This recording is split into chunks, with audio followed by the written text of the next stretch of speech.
Hello, আসসালামু আলাইকুম। সবাই কেমন আছেন? আলহামদুলিল্লাহ আমরা ভালো আছি। আজকে একটু রাত্রেবেলা একটু গরু মাংস রান্না করছি। গরু মাংস না, অ্যাকচুয়ালি বিরিয়ানি রান্না করব।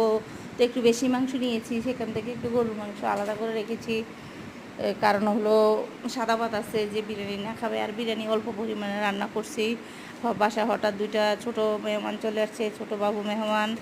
আর আমরাও একটু বেশি, কালকে ছেলের পরীক্ষা আছে, মেয়ের পরীক্ষা আছে, সকালে নাস্তা হিসাবে বিরিয়ানি খেয়ে চলে যাবে।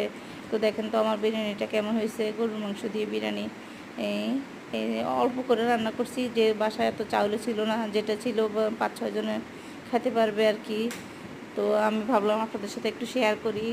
দেখি তো, আমি তো সব কিছু আপনাদের সাথে শেয়ার করি, ভালো মন্দ, সুখ দুঃখ, এই আর কি। আমি মনে করি আপনারাও আমার পরিবারের একজন, মানে আমি আপনাদের পরিবারের একজন, সবাই আমার ভালোবাসার মানুষ।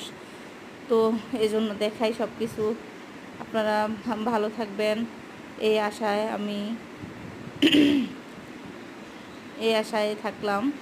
আল্লাহ হাফেজ, আসসালামু আলাইকুম।